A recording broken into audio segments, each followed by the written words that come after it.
ಈ ವಿಡಿಯೋ ನೋಡುವವರು ಈ ವಿಡಿಯೋವನ್ನು ಎಲ್ಲ ಉಸ್ತಾದ್ಗಳಿಗೆ, ವಿಶೇಷವಾಗಿ ಮದ್ರಸಾ ಅಧ್ಯಾಪಕರಿಗೆ ಕಳಿಸಿಕೊಡ್ಬೇಕು.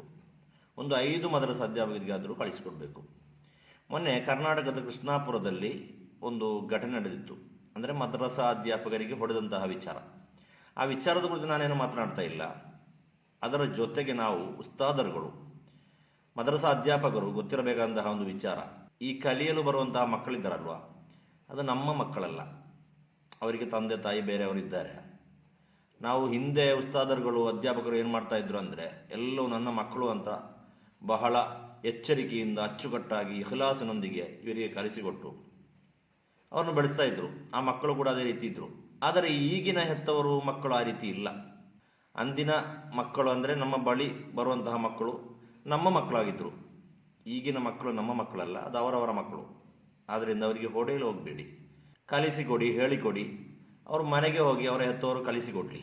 ಹಾಗೆ ಮನೆಗೆ ಹೋಗಿ ಕಲಿತು ಬಂದಂತಹ ಮಕ್ಕಳಿಗೆ ಮಾರ್ಕ್ ಹಾಕಿಕೊಡಿ. ಕಲಿಯದೆ ಬಂದ ಮಕ್ಕಳಿಗೆ ಮಾರ್ಕ್ ಹಾಕಬೇಡಿ.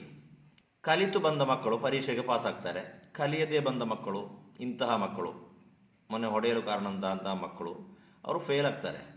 ಆಗಲಿ, ಊರಲ್ಲಿರುವ ಎಲ್ಲ ಮಕ್ಕಳು ಪಾಸ್ ಆಗಬೇಕು ಅಂತ ಕಡ್ಡಾಯ ನಿಯಮ ಏನಿಲ್ಲ.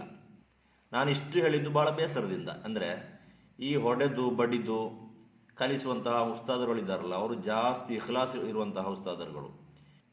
ಈ ಪೋಕ್ಸೋದಂತಹ ಹಲವಾರು ನಿಯಮದಡಿಯಲ್ಲಿ ಜೈಲಲ್ಲಿ ಕಳೆಯುವಂತಹ ಉಸ್ತಾದರುಗಳಿದ್ದಾರಲ್ವ, ಅವರು ಜಾಸ್ತಿ ಇಖ್ಲಾಸರೊಂದಿಗೆ ಮಕ್ಕಳಿಗೆ ಕಲಿಸುವವರು. ಅವ್ರ ಹತ್ರ ಕೇಳಿದರೆ, ನೀವು ಯಾಕೆ ಹೊಡೆದದ್ದು ಅಂದರೆ ಕೇಳಿದರೆ ಅವ್ರು ಹೇಳ್ತಾರೆ, ಮಕ್ಕಳು ಒಳ್ಳೆಯವರಾಗಬೇಕಲ್ವಾ, ಅವ್ರು ಚೆನ್ನಾಗಿ ಕಲಿಯಬೇಕಲ್ವಾ, ಅದಕ್ಕೆ ಹೊಡೆದದ್ದು ಅಂತ. ಎಲ್ಲ ಉಸ್ತಾದರುಗಳು ಹಾಗೇನೆ. ನಮಗೆ ನಮ್ಮ ಬಾಲ್ಯಕಾಲದಲ್ಲಿ ಹೊಡೆದ ಉಸ್ತಾದರುಗಳು ಕೂಡ ಹಾಗೇನೆ.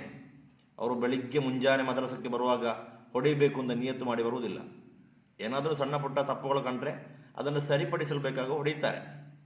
ಆದ್ದರಿಂದ ಈಗಿನ ಉಸ್ತಾದರುಗಳಿಂದ ಹೇಳಲಿಕ್ಕಿರುವುದು, ನಾವು ಹೀಗೆ ಕಲಿಯದೆ, ಬರೆಯದೆ, ಅಲ್ಲದಿದ್ದರೆ ಉಪದ್ರ ಮಾಡಿದ ಮಕ್ಕಳಿಗೆ ಹೊಡೆದು ಅದರಿಂದ ಜೈಲಿಗೆ ಹೋಗಿ ನಮ್ಮ ಕುಟುಂಬ, ನಮ್ಮ ಮಕ್ಕಳಲ್ಲಿದ್ದಾರೆ, ಅವರು ಕಣ್ಣೀರು ಹಾಕುವಂತಹ ಒಂದು ಅವಸ್ಥೆ ನಮಗೆ ಉಂಟಾಗಲಿಕ್ಕೆ ಬಾರದು.